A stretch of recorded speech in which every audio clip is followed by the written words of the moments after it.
right, welcome back to another episode of Light Skin Pod, number 62. Still climbing. Even after a little small hiatus. Thank y'all for sticking around with us. And we're back consistent now. Yeah. Back consistent. Well, we got a special guest. We've been trying to figure out each other's schedules for a while. Yeah, we've been doing it. We finally got there. Yeah, we got there. And if you want to introduce yourself. Yeah, I'm Annie Harala. I'm St. Louis County Commissioner I'm elected by the 1st District, which is the port to the airport in Duluth and the beautiful neighborhoods in between. But I serve, currently I'm the chair of the board, so that's the whole county. And in my role, I serve the whole county. Oh, awesome. Yeah. Well, thanks for being on with us. Yeah, thanks for having me. This is fun. Yeah, this is going to be a good one. So, like always, tell us about baby Annie. Oh, she was adorable. I was born in a blizzard in Duluth. Do I go all the way that far? Take it back. We can take it back. Day one. Day number one, single mom in Duluth, Thanksgiving Day, turkey comes out of the oven and our water breaks. And my brother was sent next door to the neighbors and she couldn't get to the hospital because the snow was like up to her belly. And so she called the police. 911, they couldn't get in because they were snowed in. Called the fire department, couldn't make it. Tow truck couldn't make it through because it was so intense. I mean, this is so Duluth. And then a neighbor pulled up in an SUV and she's like, "Help! Let me get in here." So they got in, and then all those places showed up to the house. They're like, "Where's the lady having the baby? Oh, she's down at the hospital." This wasn't like the fame. The 91? This was 1983, Thanksgiving Day, 1983. Okay. Yeah. And in very Duluth style, the doctor that signed off on the papers, because a resident caught me, I guess, he cross-country skied in. So that's... Oh, that's cool. Wow. Yeah. My brother was not happy I was a girl. You don't get that these days. It's simple. I mean, No. that is the simple times, though. Yeah. I mean, it sounds like a Polaroid moment. Yeah. Of just beautiful life. My mom said I've always been a scene since. I'm like, that's just, it was indicative of my life. Yeah, no, that's fun. So which part of Duluth did y'all grow up in? Yeah, so I grew up right by Chester Bowl. Okay, yep. And so just between 19th Avenue East and Chester Creek on Grandview Avenue, in a neighborhood where most of the families in the area their parents this generation had moved down from the range. And so a lot of people knew each other. Grew up across the street from Matt Baumgartner. So and a number of other awesome community folks. So grew up there, and every school I went to closed. So I know a lot of the different pieces of different school transitions in our community. So proud graduate of Central in 2002. Nice. It's really big in theater. Up on the hill. Yeah. The Hill Central. On the Hill Central. Got it. Yeah, okay. We're not that old. No, I'm not that old. I'm just I'm getting grades, but I've got toddlers. So, So up on the hill, 2002. So you graduated in 02. In 02 from Central. Okay. Yeah. All right. Now, did you used to ski at Chester Bowl? I did. I grew up skiing. Have either of you skied there? You know what's funny is I coach skiing, and my whole life revolves around skiing during the winter months, and I've never skied at Chester Bowl. What? Yeah. That's a small hill, though, right? It's just a quick shot. Yeah. Okay. It's quick, but it's the perfect place for kids to learn to ski. Okay. Yeah. And I go to a lot of grad parties at Chester Bowl because I coach the East team, and a lot of them started out there. So we just had one this past year at Chester Bowl. It's a great area. I was in Chester Bowl all the time. We were free range kids in the neighborhood, so all of us would just kind of pile up there, do some of the summer programming, and come home when the street lights were on. Yeah. So I quickly heard you say, so you got a brother. Yeah. Okay. Absolutely. How much older? Yeah, so my brother's almost 9 years older than me. Oh, dang, okay. Yep. So, my mom raised my brother's Jeremy. He's great. He's with the 148. Oh, Actually, yeah. Cool. just got to do a ride in a jet for the first time in 33 years. That's wild. He waited 33 years for an incentive ride. So we got to watch him land, and That's a long time. I've never seen him that excited. So, so she raised the two of us. When I was in 4th grade, he went off right after high school into the Guard, and so then it was just my mom and me, and like lots of different people that rented in the house throughout the years. Okay. So not that this is the main reason you're here, but the incentive ride. Yeah. What is that? So everybody who's in like the 148th has an opportunity, like no matter their role, to I wish I knew the answer. I'll say like what I kind of understand is that if things are going well, it's a way to incentivize people to join. Like someday you'll get to ride, and then right now. And what they do is there's a couple of planes that are 2-seaters, but most of them are 1. And the 2-seater, if they're going to do some of their practices, they'll just pop someone in for that. Oh, cool. Yeah. But for a long time, they weren't able to do it. And now Colonel Asta is doing a lot more of that. And I know it's all approved. But so he wasn't in a fleet that got it. And he joined really as a weekend warrior. And at 9/11, he then signed on as a federal contractor and has been working full time there since 2001 in a number of capacities. So yeah, I would love to talk about my brother. He's great. Yeah, that is cool. He's great. It's more of a personal question. Did you know your dad growing up? No. Okay. No. Well, wait. On and off. Okay. I didn't meet him until I was around 5, and then around middle school. But Got it. yeah, nope. He's not. My mom was great. She likes to tell people she was self-pollinated. That's funny. So Mary. She's actually really funny. Mary and I Joseph. read about that. Yeah, that's a good story. Is this who we think it is? Yeah. No, it's not. I did have a friend who a week later was like, you're the first IVF grown-up I know. And I was like, no, that's a joke. That's a joke. I was an accident. Okay, That's good. funny. So, growing up, what was, and I ask everybody this, it seemed like, and kind of how it is today, but not maybe as much, where you grew up interact with Far East kids and West Side kids, or was it kind of just the neighborhood only? Yeah, that's a great question. So I will say, my mom's a teacher and has taught for 50 years in the school district. Cool. So I was around different neighborhoods. So she taught at Lincoln Park when I was in elementary school, and I'd come out in the summers and do summer school with her. All the other kids were there, and I'd be right as it was done, and she was there, I'd go across the street and slide down the rocks. I have so many memories of that. But because I was in theater and tennis, tennis wasn't as large of a sport, so you got to know people from other areas. For sure. And I used to do the All City musical with Mr. Overland. You probably remember Oh, yeah, him. So I do. great. Rest in peace. Yeah. Great human. And so I got to know folks from that and from choirs, but it wasn't, I guess, at Central you kind of got to know folks from both sides, because when you live in the central part, you just, I guess, kind of go both ways. But I wasn't until I ran for school board in 2023, I hadn't known how great it is to live in Smithville, for example, how beautiful it is to walk around each of those neighborhoods. And Smithville, where's that? Right past Morgan Park on your way back to West Duluth. Oh, it's yeah. in between Morgan Park and Riverside. Got it, okay. Yeah. All right. yeah, so But you're right, though, because today, the kids are so interconnected. It's insane. When do we they all used to hang have out? rivalries, it was against the school. But these kids have personal rivalries. Yeah. They're all on Snapchat together. I was telling Joe the other day, I was up, so I got a place up in Lickner-Vagaman. Yeah. So I was up there talking to some kids, and they knew everything about our football team. All the kids, and then he showed me this group chat with over 100 kids in it, but from everywhere, Cloquet, Duluth, Denfeld, East, Esco, and I'm like, and he said, all we do is talk. So they all know each other on weekends. Really? They hang out. I'm like, but it's cool. Because one, they have the opportunity to do that now through technology. Yeah. But it's fun. When we meet on the field, the kids are like, oh yeah, we can't wait to hit him. He's been talking shit. But and then after the game, they all, they say hey to each other. But it's a super cool dynamic. That's like you said, when we grew up. Nah, our neighborhood was our neighborhood. We might have heard one or two players that were real good, but other than that, we didn't care. Yeah. We could care less who they was. How about you? Did you both know in your neighborhoods? Did you know folks? Well, I grew outside up of it. out here, so Yeah, I so knew you knew two people. Yeah. My whole That's it. childhood. Your mom and dad. Yeah. So, that's it. Yeah. And Jersey, so Yeah. it was. So our neighborhood was broken up. Dang, this is exciting. This is about to take me back. So we were broken up into 4 sections. Okay. The north side, and that was and it's more gang broken up, so it's a lot of Bloods hung out there. Okay. South side, a lot of Crips over there. Yeah. But we all knew each other, because everybody where I'm from almost damn near related, so it's family. Yeah. But then you got this what we call white neighborhood, and it's just all the white people live there. Yeah.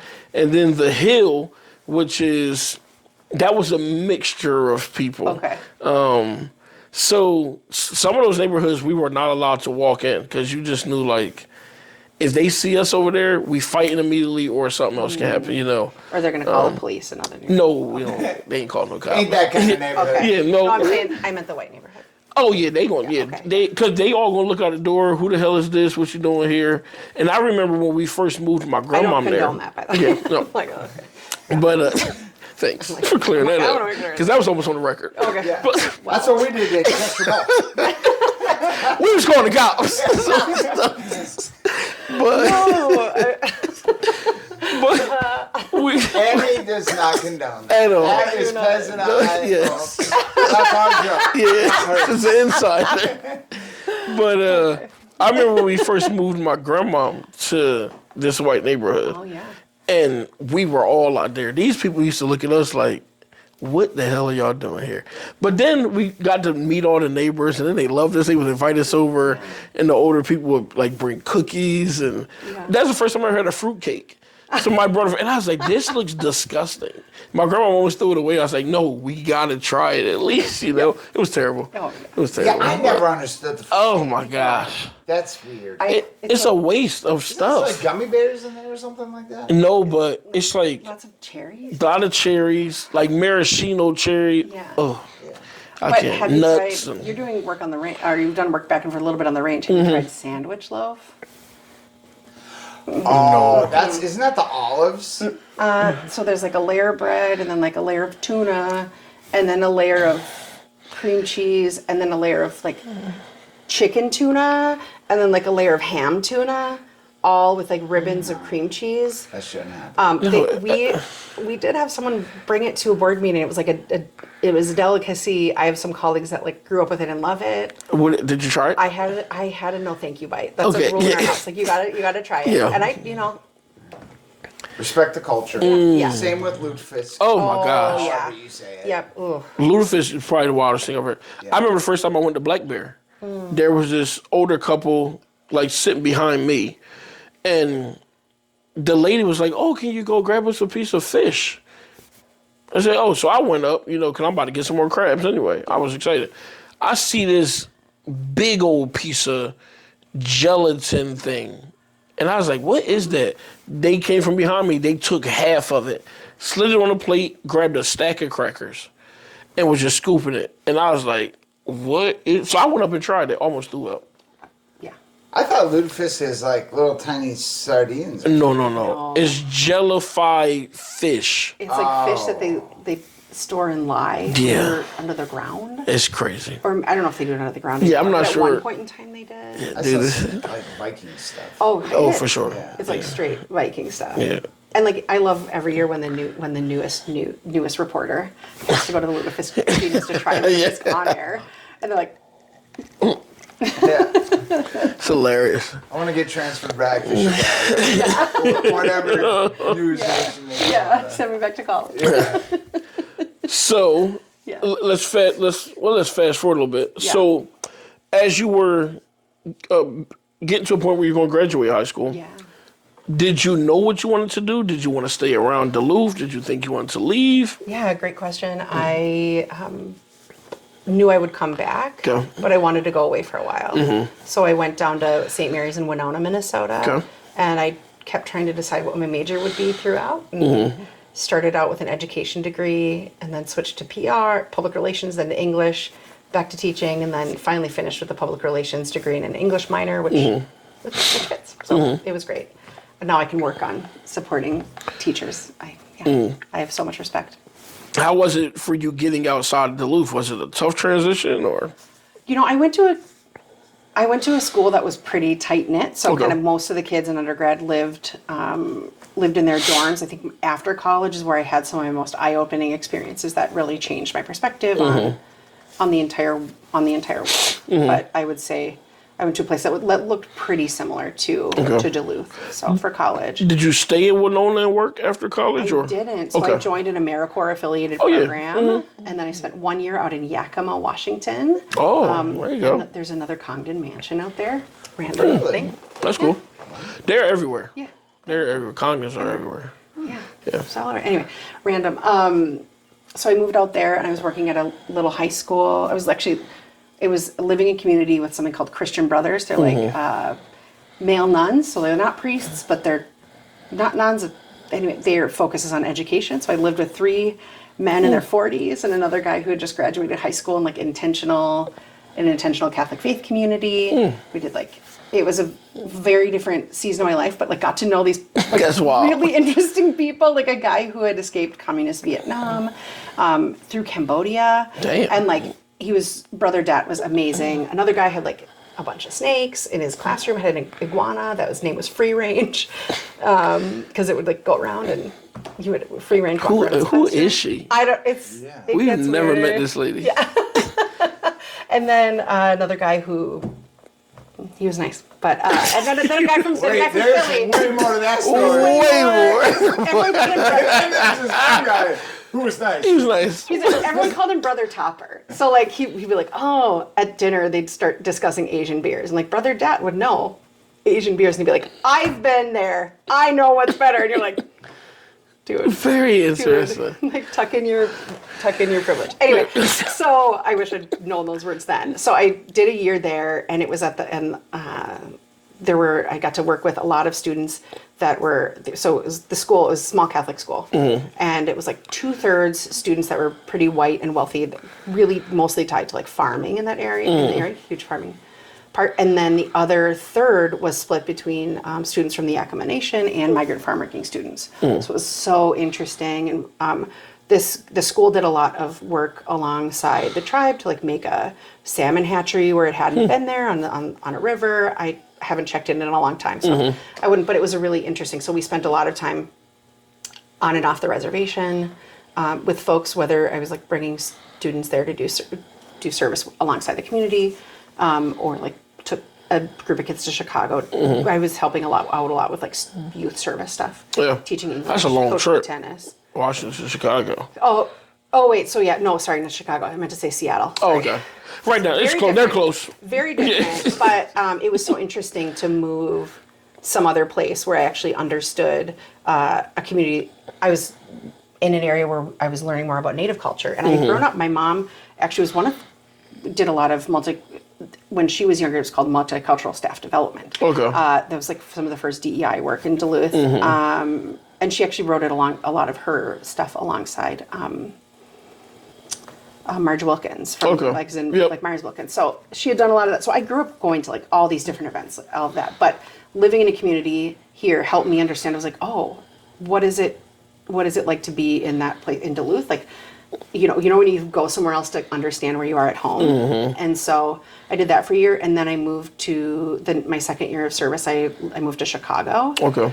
And I taught in the far west side in a neighborhood called Austin, but at the time we couldn't live there, so we were in a neighborhood called Oak Park. So like it was then that was huge. So I taught in an all black school on the west side, and then we had a partner school with an all Latino community on the south side of Chicago. And so I would go back and forth there. So I taught for the first season, and it was the first time in my life I was teaching at a school where I was in the minority. So I would walk in, and not a lot of people looked like me. And it was like, it was incredibly eye-opening. I still know my privilege now of like, there's all the inherent privilege that comes in, but to be in a place where you're not,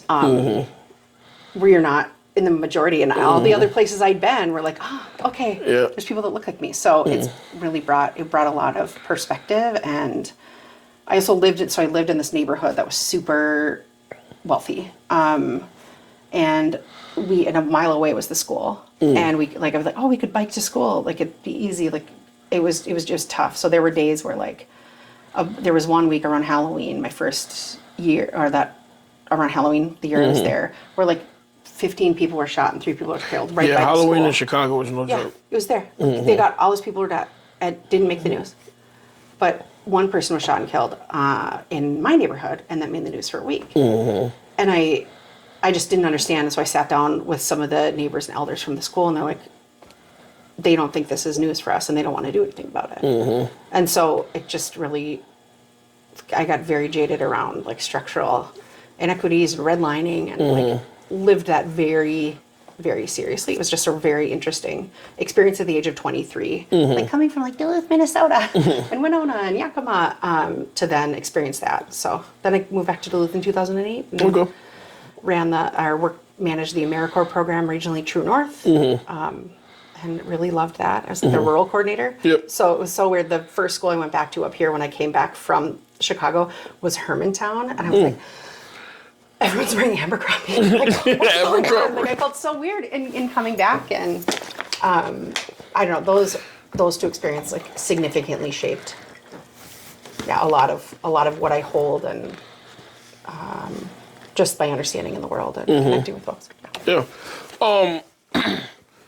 What made you, well, and I feel like I kind of know the answer now just from hearing it a little bit back, is some of those experiences that you've had in Yakima and in Chicago has kind of got you into the political world? Oh, yeah, politics. The first interaction I had with politics was my mom being in the teachers union. Okay. And there was a strike right around the time I was born too. And my mom was always always a union steward in her class or in her school. And she would take me to board meetings where everyone would be showing up. And this is when they were at Historic Old Central, when, I was still there many years later. And I would like play Barbies upstairs. Like they'd be downstairs and I'd be upstairs playing Barbies. And one day I turned to my mom and I was like, I want to sit at that table, which is funny. And I think I just saw I grew up knowing that it's important to utilize your voice and to understand a lot of different backgrounds and to like experience people for who they are. And that's just inherently what my mom raised us in. And so between that and then just the more when I moved back into the community and people were still really hurting about the long range facilities plan, also known as the RED plan, which I could go back and remake a decision in a process. I absolutely would. That it was a really hurtful piece to our community. And what are we doing going forward? And there were so many people that were stuck on like going back. And Duluth just doesn't believe in itself. I'm sure you both experienced this significantly, that like we want to believe the worst in ourselves. We expect, like we're really proud of being here, but like it's really not great. Like we all complain about it, and you kind of lose a lot of that possibility. So I had moved from working in after school programming, AmeriCorps, into managing a public health grant in the region. Doing like mentoring, doing like walkability, bikeability. I was managing that in the region, and I was like, man, how is Cook County getting all this stuff done for their schools? Why do they believe so much in their schools? Oh, they have leadership, they've got a focus. And so I started getting involved on a levy committee, and then there was a seat that was open, and I asked everybody I knew. I was like, I gotta find somebody. I need to find someone that like, maybe they're younger, they could have kids or they don't. I want to make sure that they're bringing out like positive things in the school, but also working on transparency and working on equity, like all of these different pieces. And I asked everyone and then realized that it was supposed to be me that ran. So I ran back in 2013. And I think it was just really that policy piece that like when you make decisions, like it's the effects of policies that are made that continue to build on for my entire life. So whether it's a contract, it started out understanding like contract management for my mom and what my life looked like, whether or not I had dental insurance or not, how expensive that was, to seeing how a community's built, or to see the tone and tenor that is set at a table that is supposed to make decisions on behalf and is representing all people and isn't just like a bunch of people fighting. And then I was a part of a big fight that I would have walked around that very differently with some of my colleagues, and I also loved what I got to do. And then as I got to know it, I was like, oh, we can't do much as a school board. Like we are tied. We only can do this amount, and our hands are strapped from the state and the federal government, and finances are hard. Like I just didn't feel like I could do enough, and I kept hearing about the county. Like when I was growing up, like you wanted to work for either Minnesota Power or St. Louis County. Like those are the jobs. And then I started to learn what they were really involved in. And I was like, oh, I want to be a county commissioner someday. So I stepped back I didn't run again for school board, and stepped back and just really worked on myself for a long time and got centered in my mental health. It's wild to be in public, and then went into highway heavy construction for a couple of years. Wild. That is wild. Transition. Yeah, started a business with my husband, doing video production, Story North Productions. And then I heard that the gentleman who'd held the seat for a long time, Frank Jewell, wasn't running, and I was like, I'm running. Yeah. I'm doing it. So here we go. And because you can affect so much more. Yeah. So school board, and then we'll go on to county. Yeah. So they represent the area that they live. So there are 4 districts in the school board. The first is like east all the way far east high school all the way far east, and then all the townships plus the city of Rice Lake. So that's one district. The second district is like the Northern Countries Club side of east all the way to 6th Avenue East, and the kind of that Woodland area.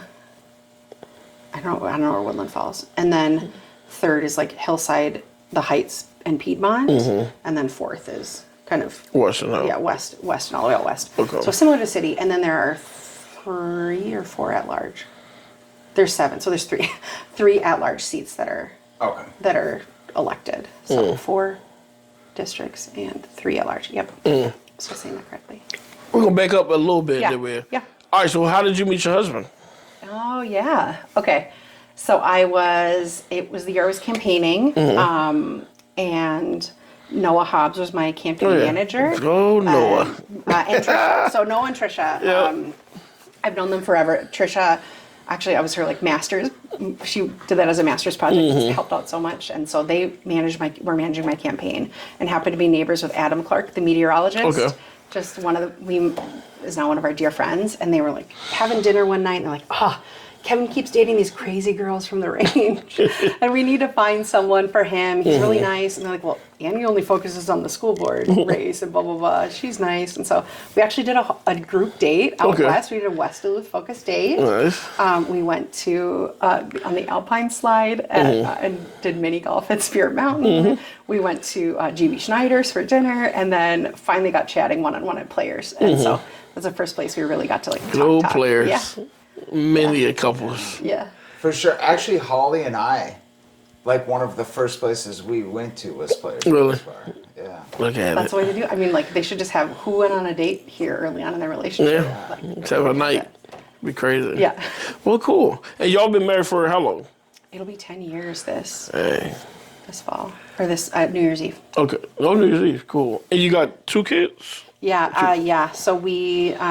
the year I was running, we actually began fostering to adopt 2 young boys. Nice. So actually, we went from. It was a crazy year. I'll just explain it. We had our kids. We brought home our oldest Robbie when he was almost 10 months old, or he was brought to us, I should say, and we got to know him really well. And then his biomama was expecting, and we got a call when biomama had given birth to him, and we got him at 2 days old. Oh, cool. So we went from 0 to 2 in a month and a half. So I had 2 babies I'm hauling around, and then a month and a half later, Renee Van Nett passed, and I assumed custody of her 2 15-year-olds at the time. So we went from 0 to 4 months. 0 to 4 kids in 3 months. Yeah. The girls couldn't live with us. We lived in a tiny house that they couldn't fit, but so I was co-parenting from afar. To there was one house they lived in, and then they actually lived in Lincoln Park with one of my best friends from college, who helped get them all the way through. So they've now graduated from high school, and they're doing well, and they are adults, and so love connecting with them once in a while, or, on and off, here and there. Renee was a great person. Yeah. I got to meet Renee a few times. She was awesome. Yeah. Well, that's cool. Best. So and so now we've got the boys, Robbie and Johnny. They are fun and wild, and just they're great. How old are they? They're 3 and 4. They're exactly 11 months apart. Got it. Okay. Yeah. Very cool. So they're just sometimes they'll be at events with me, sometimes they're not, but you'll see they're a lot of hands-on, but they're so much fun. Like, For sure. They make me laugh a lot. Yep. I don't put them in any of my like campaign stuff. They're not like, as I'm really careful. They're multiracial, and I just don't want. And the world is like, cruel. Yeah. Yeah, I've been and to also, beat somebody ass. You said something about my child. Yeah, So. there's that, and also like I don't want to come across like this lady that's like, look at my child. Like I'm woke because I have this. I'm just very careful. Yeah. About that, and I don't want to make them a token. For sure. They're my humans. So. Oh, that's awesome. That's awesome.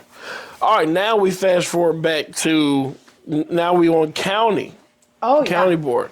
So, how eye-opening was the experience getting involved in county things?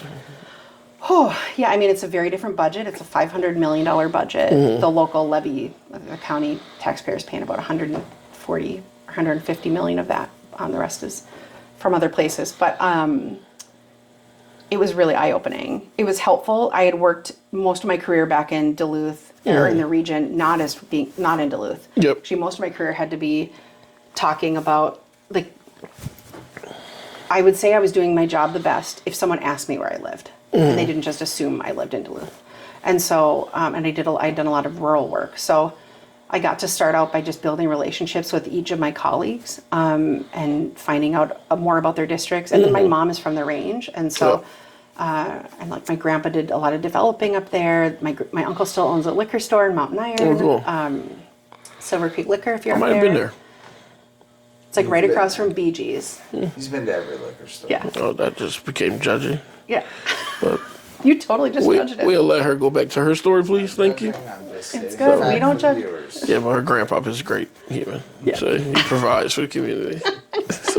So yeah, it was fun to have that, and it's been eye-opening to see what you can do and what you can't do because of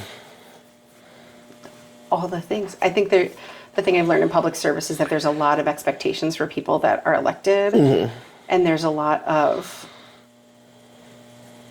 all that you can or can't do, or just, everything takes time. Everything takes a long time. Like, it takes forever. Yeah. But if you can get something done. Yeah. It's great. If you can get it done. Yes. We got to spend time on the range a year and a half ago, maybe 2 years now. Yeah, 2 years. Jesus, 2 years now. When we was running diversion up there. Yeah. And I loved it. Like, don't get me wrong, it was wild. So when we first went up there, we were trying to figure out where we were going to do diversion. You know, yeah. So our first group, we met in Subway in the Walmart in Mount Iron. So we literally would get the kids subs, and we just took over the whole Subway. That was our Mondays. And then Wednesdays, we had them do community service in their schools. Okay. You know, or neighborhood. And somebody had to sign off. They had to get a number to call. But just hearing about, you know, different stories from the kids up there and what their parents' expectations were once they graduated. You know, so many of the kids up there couldn't think outside of the range. They always thought, oh, my dad or, you know, uncle, somebody works on the mine, I got to work on the mine. Yeah. Or, you know, I'm taking care of my mom's, you know, so I'm working at Dollar General. You know, and they have, you know, aspirations of going to college and things, but they don't see that path, which is very interesting because if you go from where I come from, you know, mainly black, you know, not a lot of white like up in the range, but it's pretty similar to you have aspirations to want to do something, but you can't see a path outside of it, you know. But those kids were great. Like, I mean, we had some of the funnest times with the range kids. It sucked when, you know, that split happened, but I even told the group, I said, man, if y'all ever want some help, we'd love to come back up there. And we still talk to those range kids. And even in the summer, some of them come down to NYS. Still, they drive all the way down, hang out, do field trips with us, and then go back. It's like, but to them, it's a simple, easy trip, you know? Like, it's like, hey, we'd rather be here than do nothing up there. And because that's how they get in trouble. They be bored. They ain't got nothing else to do, you know? So, but that's real. There's so much similar. I always talk about, like, there's a lot of similarities between Hibbing and the Hillside. Like, they're just, like, for the access to different things. Like, there's just, it's very, people are so similar. Yeah. And also, so often we want to look at this like rift between Duluth and the Range as this like, well, we're Duluth versus the Range. Yeah. Well, St. Louis County. St. Louis County wouldn't be St. Louis County without both. And so there has to be a lot of, I've worked really hard, north and south, to really understand each. I lean on the people in their districts to like understand what their view is on an issue. Of course, I do research as well, but people know their backyards the best. That's why they're elected there. Yep. And yeah, so it's been fun. And so we do at least one meeting a month in Duluth, and then we do one or two in Duluth, and then another one we're out in Greater St. Louis County.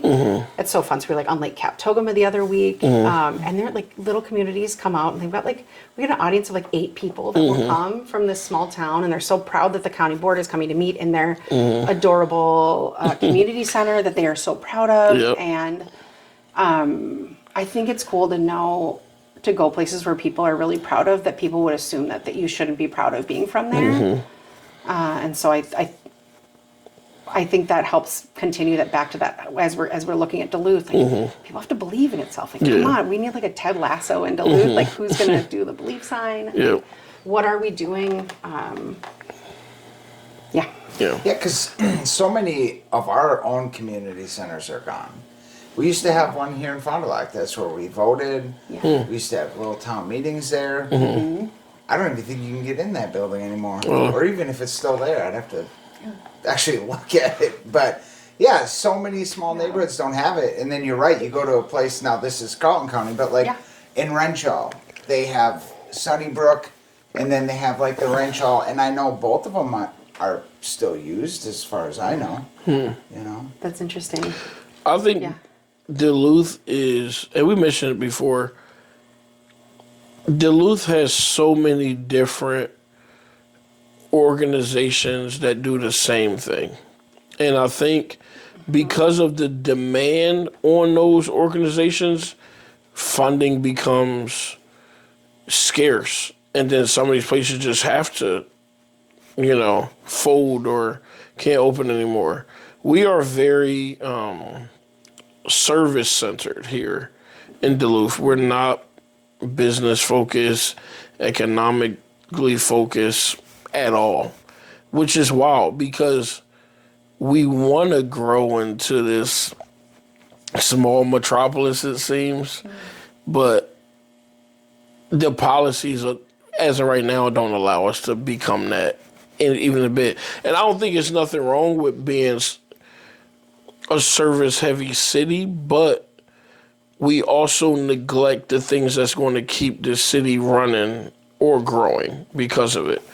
It's a problem. And like you said, we work with the county a lot, through whether it's diversion or truancy or other juvenile justice programs, whatever. And there are a lot of times I'm so hesitant to go to the city or to the county to ask for dollars because that pot is so exhausted, so many people go into it. And so, I get it, and I don't think, to be honest, and some people might disagree, but I mean, I'm out doing this work every day. I don't think we need another community center right now until the ones we have can figure out what their mission truly is and where the funding is going to come from. Because that was a tough one for us, like when we left the Washington Center, we knew we wanted to keep doing the work because we're good at it, and we had to keep. I mean, we see 80 kids a day,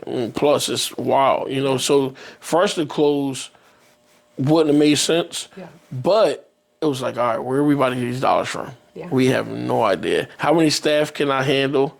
Can I pay them a livable wage? Because that's a whole other battle, So, it's interesting. Yeah. It's very interesting.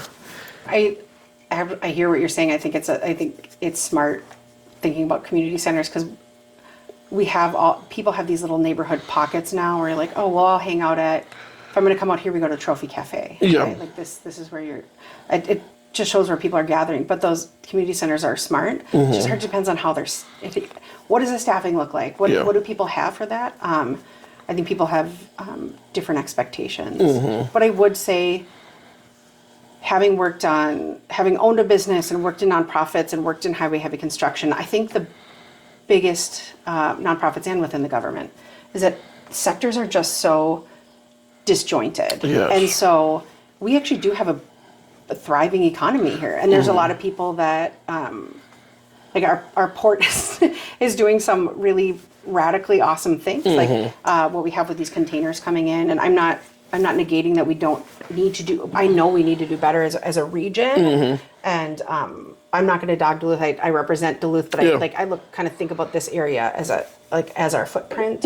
We're so close to Proctor. We're so close to Renshaw. Like we're all right here, where we currently are. I think so I once had an urban planner talk to me about how we build our communities wrong now, because you can drive into your house, drive into your garage, and you don't have to talk to a neighbor. And I think about the house I grew up in, and we parked on the street in front, and everyone chatted, and I was like doing cartwheels on the tar in the middle of the street, and my neighbors are still some of my best friends from growing up. And I think now, like, we moved to the Heights this last year, and I've gotten to know my neighbors a little bit. But it's the first time I've lived in a house where, like, I drive into a garage and I can go in. It's really helpful with toddlers. And I'm not saying it's a bad thing, but we need to find ways to, like, get out of our homes, out of that experience, off of our algorithm. So I talk a lot about, like, the click of your heels is much more effective than the click of a mouse, because you can actually know what's happening in a neighborhood or who someone really cares about. And you find out, and I learned this from door knocking, is people really want the same things. People want to get home safe and eat dinner with their family. They want to be able to eat dinner with their families, whoever you are. You want to eat with your family, or maybe you want to eat with your chosen family. Maybe you just don't want to eat with anyone. But at least someone knows what you care about. They want to feel safe where they live, no matter what they do. They want to feel proud of where they live. They want. No one wants a Karen down the street that's going to yell at you. Like, no one wants it. And Karen probably doesn't want to be the Karen. She probably just has a lot of issues. So, sorry to Karens, but sorry, Karen. Yeah, sorry, Karen. You're great. Sometimes is that going to shift to, like, Tiffany's in the future? Like, what is a Karen become? We don't know. Yeah. Okay, that was a weird side note. Anyway, I'm You trying kind of to need a Karen though, too. I mean, the squeaky wheel gets the oil. Sometimes they can be helpful. Yeah, and sometimes they're like my mom. My mom was like the neighborhood mom, so she's a teacher, so she's home in the summer. And, like, there were days where, like, we were all fighting a little bit, and she'd, like, pull everyone. She'd be like, "All right, everyone, come on over." And she'd, like, sit us down in I can imagine sitting on my front porch and her talking about, like, being good to each other, and, like, just take a break, and when we'd fight, and we'd come up with neighborhood games after. But that's funny. My mom used to do that. She cooked all the time, and my mom really couldn't cook, which was wild. She was not a good cook, but the kids knew, like, if y'all was hungry, Miss Tanya gonna cook, and we all, like, hung out on our stoop all the time and just watched the wildest things. And, if my mom heard us getting loud, even because we were loud, I mean, we still loud, but she would come up, "Is everybody all right? Y'all getting along?" Yeah, we just, okay, So, and my mom, she was something else, so she's great. That's awesome. Is she still out in New Jersey? Okay. Yeah, she's still in New Jersey. Okay. Just living. Still cooking? I hope not. I hope my grandma cooked more for her. Yeah. So let me give you an example. Mom, I love you. She gonna watch it. But good to see you, Mama. She didn't feel like we wanted eggs one day, and I don't know why, but my mom didn't feel like making eggs, so she scrambled them and, like, she just mixed them in a pot, in a pan, and threw it in the oven. And we were like, "What are you doing?" And she's like, "Well, they gonna firm up in the oven, and you can just cut them." It's like, what? Where are we at? But those are the type of things my mom did. Did it work? No, it was terrible. Yeah. And then one time she wanted to, and she used to boil vegetables. So everything was mushy. It's and like a generational thing. It's a black thing for sure. Black people we don't steam nothing. No, we're not big steamers. It seems like too much work. Nor have I ever been to a black household where we got steamers. Pots that do that kind of stuff. We just don't. So that's probably most of it. Maybe. Yeah. Yeah. I'll talk to my mom about that. What like to say like what's your favorite thing she makes though? Okay, now Like, we need to hear that part. so she can fry the hell out of some chicken. Ooh. She's tough at fried chicken. Now, I hate meatloaf. Hate it with a passion. What? Hate it. Okay. My mom actually can make a good meatloaf. Probably because she put hella cheese in it, and I love cheese, but okay. it's a lot of cheese, good sauce that she make, and mashed potatoes, cornbread. I can eat that all day. Yep. That and her fried chicken, I'm going crazy. You know what Holly did one time? She put stuffing in meatloaf. Dude, it's so good. Oh, that sounds really good. It actually is super good. Yeah. I'm very picky with stuffing because white people stuffing and black people stuffing different too. Yeah, well, this is white people stuffing. But you should try it because it's in meatloaf, so there might be crossover. Is the meatloaf dry?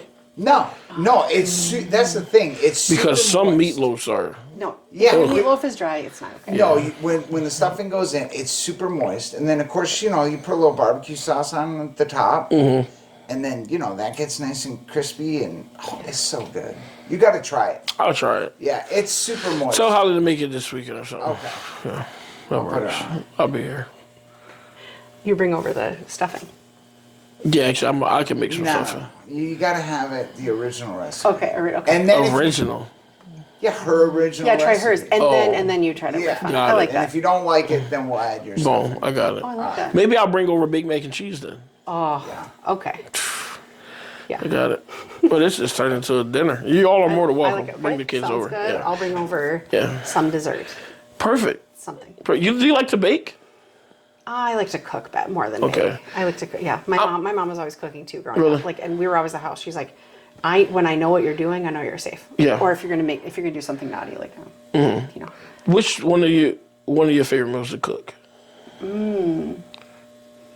I make a really good butternut squash curry soup, which is really good. Bro, I'll try it. you had it. You've had that. Oh my gosh, I have had that. At Zeitgeist. Yes, it was. Yeah. Yes. Yes, it was. Actually, it was good. It I was would good. actually say that I tried that and mine's better. Really? Well, we're. But you know what? I make it. So I do Just that. let us I know. make We'll be there. I make this vegetables for us growing up were just like canned and warm. That's very similar. Yeah. And I've learned how to like roast Brussels sprouts now. Listen. Brussels sprouts. I put a little bit of hot Brussels sprouts in a bowl. Yep. A little goat cheese that like pulls it all together. Craisins, pecans, and a tart apple. It sounds crazy. It does. It White is people will put so anything good. together, and sometimes it's good. I ain't gonna hold you. Like they'll make anything to a salad. That's a salad. Oh, but like, how about have you had the marshmallow salad? Have you had one of these? Did you see? Do you know what marshmallow salad is? No, I know what Snicker salad Yeah, is. but that's it. Like, have you had Snicker Oh, salad? yeah, I can't eat that. Wait, what? I can't eat It's that. like all Cool Whip and marshmallow. It's too sweet. I'm a big guy. People always think, "Oh, you eat a lot of sweets." No, I don't. I do not like sweets like that. But what I like, I eat a lot of, like white rice. Snicker salad Sushi. is so good. I don't even really like Snickers like But that. that's the thing. I'm not a huge fan, actually, of the Snickers in it. Yeah. But the Granny Smith apples with the whipped cream, or whatever it's Yeah, called, whipped topping or Yeah. whatever. Cool Whip. Cool Whip. There you Cool go. Whip. Whip. Cool Whip is great. Yeah. Yeah, I love Cool Whip. Yeah. All right. We're all I'm hungry. I haven't eaten yet. I'm starving. I always a couple questions as we start to wrap up. Yeah. One, if you can talk about it. Yeah. Are there any cool, innovative things that St. Louis County is working on? Southern St. Louis County specifically. Yeah. Well, I would say our diversion program we're investing in Oh, the yeah. South. I We're think going crazy. that actually is, I see as one of the largest innovative no. pieces that we're doing because any way that we can divert kids out of the justice system is so incredibly important. Yeah. That their human story is so much more important, and that you guys are knowing them. It changes changes lives. St. Louis County is really good at. There's a lot of different things we're doing. We're doing a lot. Like I could go either roads and bridges or homelessness response. Like those two areas are huge. It's interesting. So St. Louis County has like as many road miles as MnDOT District 1. And so Jim Foldesy that runs it, you probably went to school with one of the Foldesy kids. They're great. Just has a grasp on how this all interconnects and how we build communities forward. So we were some of the first people to put in some like additional ways for people to walk and bike on busier roads, like Rice Lake Road, but super sidewalk. Yep. And after COVID, there were these America's Reinvestment Plan Act dollars or ARPA dollars that came in to counties, and we were able to we had this money to just spend on community issues. So we were finally able to make some huge investments in a youth shelter at. I was really proud. I championed that, the youth shelter at Peace Church. Oh, dude, that's a great one. I got a bunch of kids in there. Good. Yeah, I got a bunch of kids in there. Oh, good. Yeah. I would. I felt really proud of working on that. I went to daycare in that space growing up. Oh, cool. And, that's the church Kevin and I got married in.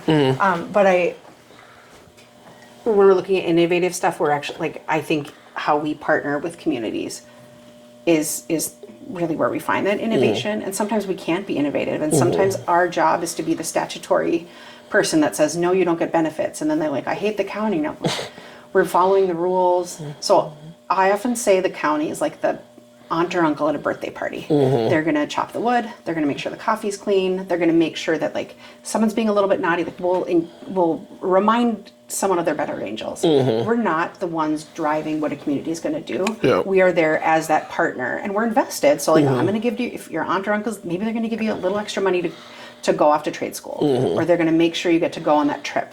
But so for us, when there's an investment in a community, we will oftentimes go a 1-to-1 match. And so, and there have been a couple where we haven't done that, and that's that one was really big to jump in on that. But then also with the senior facility that just opened up in Harbor Highlands, we're at functional zero for homeless veterans in St. Louis County, which means if you are a veteran in St. Louis County and you're homeless, we will be able to find you a place within 6 months. Oh, cool. That's really cool, actually. Yeah, it's taken 15, 20 years to get there.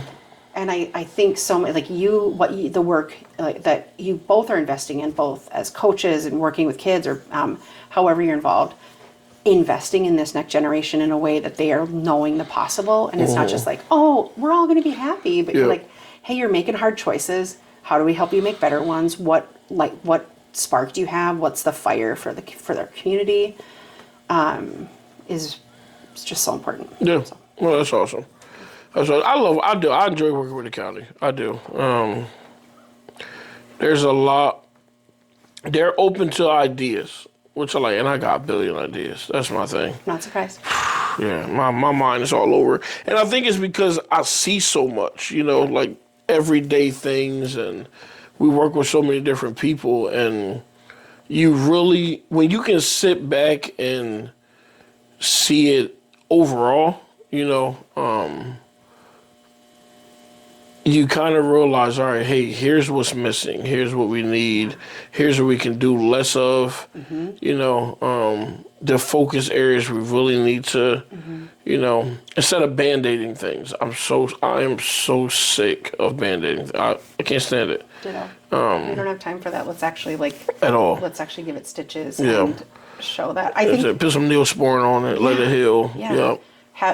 Maybe there's a show where we actually have the repair because people know where we were and what we can do. But the county, a lot of people are like, well, why isn't the county doing more in the community? And statutorily, the county's role, state statute, is really to be the gatekeeper and the last resource. So people are like, well, why don't you have staff always out in a home in a shelter for kids experiencing homelessness or out on this certain space? Well, there are times where we fund a lot of that. We have a lot of funding that goes out to community partners because community partners know the best about what's happening.